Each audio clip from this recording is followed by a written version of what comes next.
আন্তর্জাতিক গণতন্ত্র দিবস উপলক্ষে রাজধানীর নয়াপল্টনে কেন্দ্রীয় কার্যালয়ের সামনে শুরু হয়েছে বিএনপির সমাবেশ। হাতে দলীয় ও জাতীয় পতাকা, ব্যানার, ফেস্টুন নিয়ে বেলা বাড়ার সঙ্গে সঙ্গে নয়াপল্টন ও এর আশেপাশের এলাকায় জড়ো হন বিএনপি নেতাকর্মীরা। স্লোগানে স্লোগানে মুখরিত হয়ে উঠেছে নয়াপল্টন। সমাবেশ কেন্দ্র করে কার্যালয়ের সামনে অস্থায়ী মঞ্চ তৈরি করা হয়েছে। সমাবেশে প্রধান অতিথি হিসেবে ভার্চুয়ালি যুক্ত হয়ে বক্তব্য দেবেন বিএনপির ভারপ্রাপ্ত চেয়ারম্যান তারেক রহমান। সমাবেশে সভাপতিত্ব করবেন দলের মহাসচিব মির্জা ফখরুল ইসলাম আলমগীর।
নির্বাচন ও ক্ষমতার পালাবদলের জন্য জনগণ গণ অভ্যুত্থানে অংশ নেয়নি বলে মন্তব্য করেছেন শ্রম ও কর্মসংস্থান মন্ত্রণালয়ের উপদেষ্টা আসিফ মাহমুদ সজীব ভুঁইয়া। তিনি বলেন, জনগণের ম্যান্ডেটেই এ সংস্কার কাজ চলছে।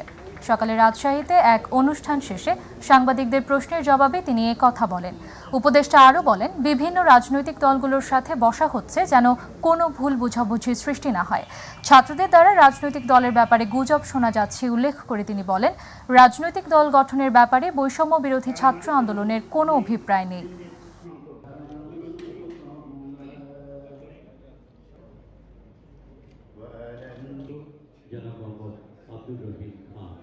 জনগণ তো নির্বাচনের জন্য কিংবা ক্ষমতার পালাবদলের জন্য অভ্যুত্থানে আসেনি। যদি আসতো সেটা 7ই জানুয়ারির নির্বাচনের আগেই আসতো বলে আমি মনে করি।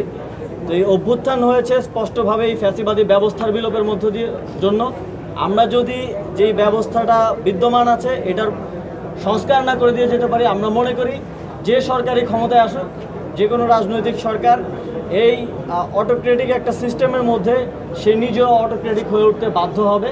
তো সে কারণে আমরা মনে করি এই সংস্কারটা অত্যাবশ্যকীয় এবং দেশের জনগণ যেভাবে দেশকে গড়তে চাইবে, দেশ পুনর্গঠনের সংস্কারের যেই প্রস্তাবনা মানুষের মধ্য থেকে উঠে আসবে সেটার বাস্তবায়ন করাটাই আমাদের দায়িত্ব হবে। এবং রাজনৈতিক দলের ব্যাপারে যেই রিউমার বা কথাবার্তা শোনা যাচ্ছে বা অনেকেই শুনতে চাচ্ছে আমাদের থেকেও, এটা আমরা এর আগেও স্পষ্টভাবে বলেছি, এখনই রাজনৈতিক দল খোলার কোনো অভিপ্রায় আমাদের নেই।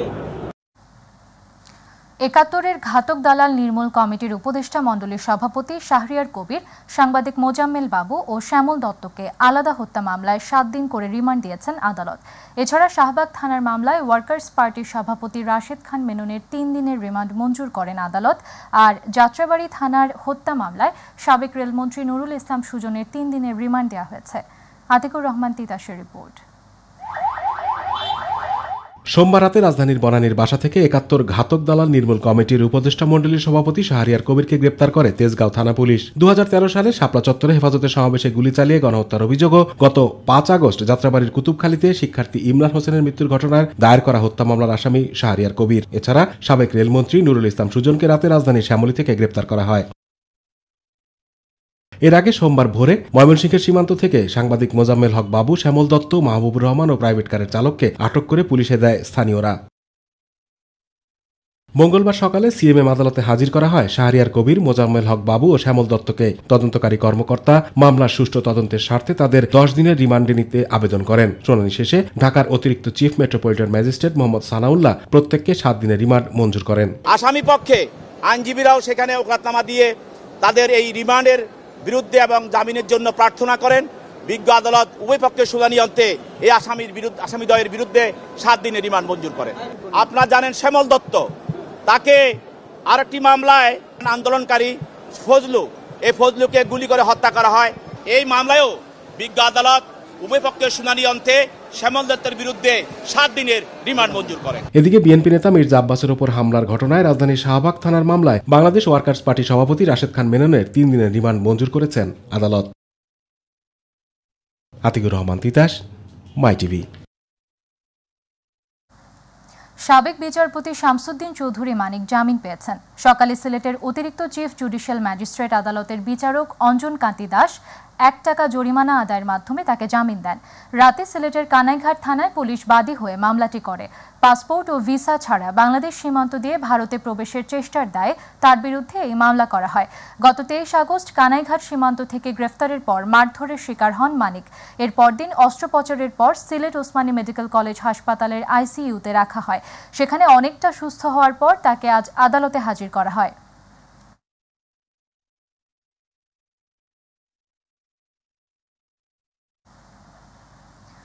বিশ্বব্যাংকের প্রতিনিধিদের সঙ্গে ইতিবাচক আলোচনা হয়েছে উল্লেখ করে অর্থ উপদেষ্টা ডক্টর সালেহ উদ্দিন আহমেদ বলেছেন, বিশ্বব্যাংক বাংলাদেশের অর্থনৈতিক খাতের সংস্কার এবং জাতীয় বাজেটে সহায়তা করবে।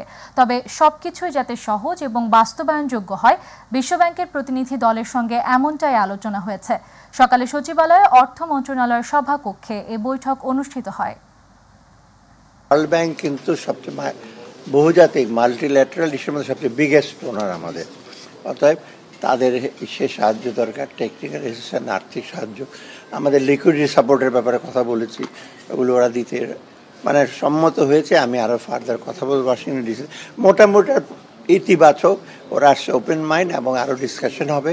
বাট ডিসকাশনটা মেইনলি আমরা কিভাবে ইমপ্লিমেন্ট করবো।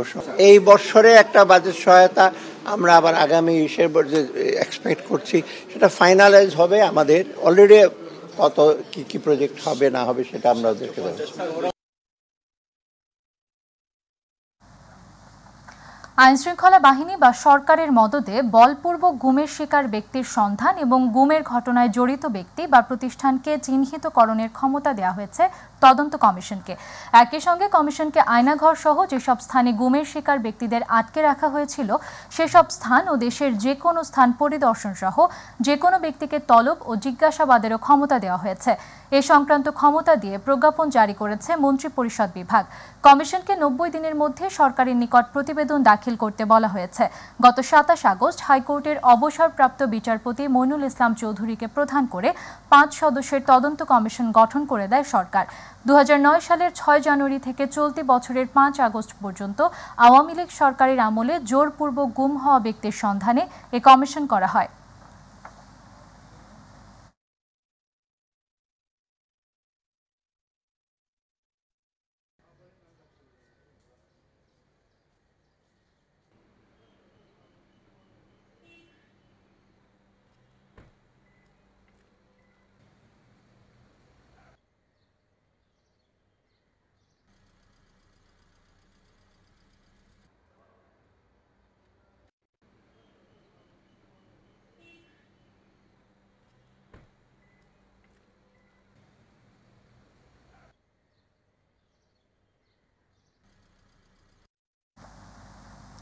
বৈষম্য বিরোধী ছাত্র আন্দোলন ও আগস্টে রাজধানীর উত্তরায় শিক্ষার্থী সাকিব হত্যায় সাবেক প্রধানমন্ত্রী শেখ হাসিনাকে প্রধান আসামি করে আন্তর্জাতিক অপরাধ ট্রাইব্যুনালের প্রসিকিউশনে আরও একটি অভিযোগ দায়ের করা হয়েছে।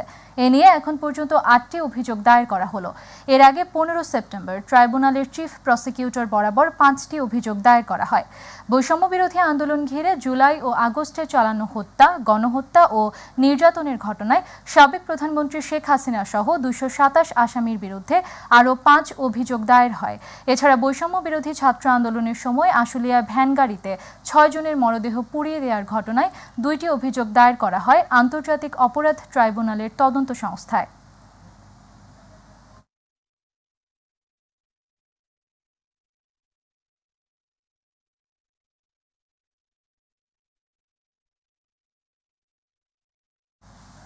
চিফ প্রসিকিউটর তাজুল ইসলাম বলেছেন, ছাত্র জনতার আন্দোলন ঘিরে জুলাই ও আগস্টে সংগঠিত গণহত্যার এমন বিচার করা হবে যেন বিশ্বের কেউ প্রশ্ন তুলতে না পারে। চাঞ্চল্যকর হত্যাকাণ্ডের বিচার আগে করা হবে বলেও জানান চিফ প্রসিকিউটর। দুপুরে আন্তর্জাতিক অপরাধ ট্রাইব্যুনালে এক ব্রিফিংয়ে তিনি এসব কথা বলেন। তো আমরা ঠিক করেছি বা আমরা চিন্তা করছি, এখনও সব কিছু ঠিক করেছি বলা যাবে না, কারণ আমাদের লোকবলের সংকট তো আছে। আমরা চাচ্ছি যে যেগুলো সবচাইতে বেশি সেন্সিটিভ সেইগুলোকে আমরা প্রথমে নিয়ে আসবো এবং সেগুলোর তদন্ত আগে শেষ করার চেষ্টা করব। ঢাকা শহরের সবচাইতে বড় বড় হত্যাকাণ্ড যেগুলো হয়েছে, ধরেন উত্তরাতে হয়েছে, যাত্রাবাড়িতে হয়েছে, বাড্ডাতে হয়েছে, মিরপুরে হয়েছে, আশুলিয়াতে হয়েছে, এই যে নির্মম হত্যাকাণ্ড এবং যেগুলো একেবারে জাজল্যমান আছে, এই মামলাগুলোকে আমরা আলাদা আলাদা করে এগুলো তদন্ত সম্পন্ন করে দ্রুত এগুলোকে বিচারের জন্য আগে নিয়ে আসার চেষ্টা করা হবে। এর বাইরে যেমন আলোচিত হচ্ছে রংপুরের আবু সাইদ, সেটা ঢাকার বাইরে, সেটাও আমরা প্রায়োরিটি বেসিসে চেষ্টা করব। আদালতের আদেশে বাস্তবায়নে গণসংহতি আন্দোলনের নিবন্ধন পেয়েছে বলে জানিয়েছেন নির্বাচন কমিশন সচিবালয়ের সচিব শফিউল আজিম। এর আগে দুপুরে নির্বাচন কমিশনে যান গণসংহতি আন্দোলনের প্রধান সমন্বয়ক জোনায়েদ সাকি। সেখানে তিনি সাংবাদিকদের বলেন, গেল সরকার ফ্যাসিস্ট কায়দায় দলগুলোকেও দমন করেছিল। নির্বাচন কমিশনও নিবন্ধন না দিয়ে কোর্টে নির্বাচন স্থগিত করার আবেদন করে।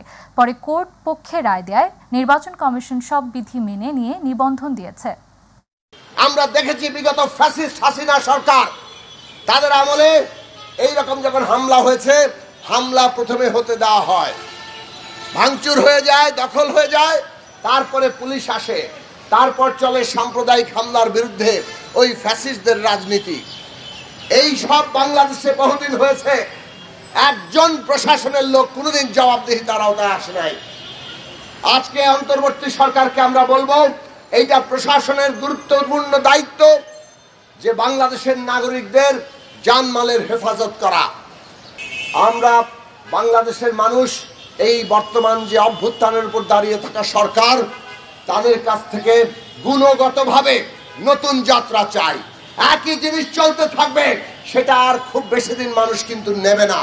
সুতরাং আপনাদেরকে যেখানে যে ভূমিকা, কঠোরভাবে নীতিগত অবস্থানকে বাস্তবায়নের জন্য কঠোর অবস্থান নিতে হয়, সেটা নিতে হবে। বাংলাদেশের জনগণ আপনাদের সাথে আছে। লিবিয়ায় বাংলাদেশ দূতাবাসের রাষ্ট্রদূতের প্রচেষ্টায় এবার উদ্ধার হলো ট্রিপোলিতে বিপদগ্রস্ত 154 জন বাংলাদেশি অভিবাসী। IOM এর সহযোগিতায় তাদেরকে নিজ দেশে ফেরত পাঠিয়েছে দূতাবাস।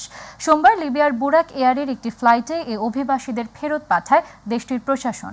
অভিবাসীদের সাথে সাক্ষাৎ করে বিদায় জানিয়েছেন লিবিয়া নিযুক্ত বাংলাদেশি রাষ্ট্রদূত ও দূতাবাসের কর্মকর্তারা।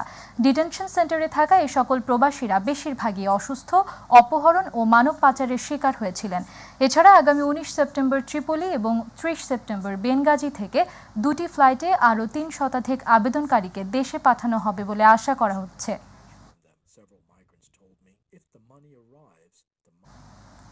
ট্রেনের আসন সংখ্যা সীমিত, প্ল্যাটফর্ম উঁচু ও যাত্রী ছাউনি না থাকায় রোদ বৃষ্টি ঝড়ের মধ্যেই জয়পুরহাট রেল স্টেশনের যাত্রীরা পরিবার পরিজন নিয়ে ভোগান্তির মধ্যে ট্রেনে যাতায়াত করছে রাজধানী ঢাকা সহ দেশের বিভিন্ন স্থানে। সমস্যা সমাধানে নতুন সরকারের কাছে দাবি জানান যাত্রীরা। সমস্যা সমাধানের আশ্বাস জয়পুরহাট স্টেশন মাস্টারের। প্রতিনিধি বিপুল কুমার সরকারের রিপোর্ট, জানাচ্ছেন আতিকুর রহমান তিতাস। ব্রিটিশ আমলে প্রতিষ্ঠিত জয়পুরহাট রেল স্টেশন, পরবর্তীতে স্টেশনটি প্রথম শ্রেণীতে উন্নীতকরণ হলেও রয়েছে নানা সমস্যা। এই স্টেশন থেকে প্রতিদিন ঢাকা, খুলনা, রাজশাহী, রংপুর, পঞ্চগড়, নীলফামারী, কুড়িগ্রাম, ঠাকুরগাঁও সহ দেশের বিভিন্ন অঞ্চলের 11টি আন্তনগর ট্রেন যাতায়াত করেন হাজারো যাত্রী।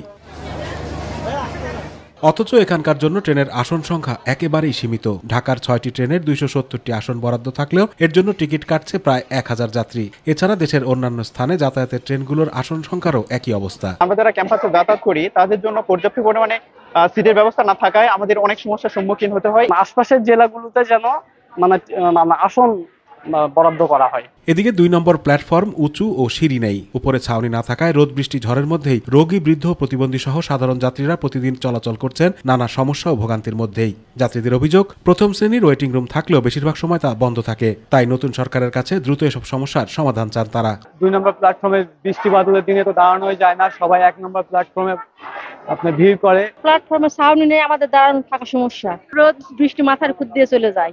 আসন সংখ্যা বৃদ্ধির জন্য ঊর্ধ্বতন কর্তৃপক্ষকে জানানো সহ অন্যান্য সমস্যা সমাধানের আশ্বাস দেন জয়পুরহাট রেলওয়ের এই কর্মকর্তা। 11টি আন্তনগর ট্রেন চলাচল করে, এই ব্যাপারে কিছু আসন সংখ্যা বাড়ানোর জন্য কর্তৃপক্ষ আশ্বাস দিয়েছে, তারা সামনেতে আসন সংখ্যা বাড়াবে। ট্রেনের আসন সংখ্যা বৃদ্ধি ও 2 নম্বর প্ল্যাটফর্মের সমস্যা নিরসন সহ যাত্রী সেবার মান নিশ্চিত করার দাবি জানিয়েছে চলাচলকারীরা। আতিকুর রহমান তিতাস, মাই টিভি। গত ৩ আগস্ট রাজধানীর উত্তরার ১১ নং সেক্টরে বৈষম্য বিরোধী ছাত্র আন্দোলন চলাকালীন সময়ে ছাত্র জনতার উপর গুলিবর্ষণের ঘটনায় পিস্তল দিয়ে গুলিবর্ষণকারী দেলোয়ার হোসেন রুবেলকে রাতে গাজীপুরের টঙ্গী পূর্ব থানাধীন মোরকুন এলাকা থেকে গ্রেফতার করেছে র্যাব। সে উত্তরা পূর্ব থানার এজাহার নামীয় ৪৫ নং আসামি ও উত্তরা ১ নং ওয়ার্ডের যুবলীগ কর্মী।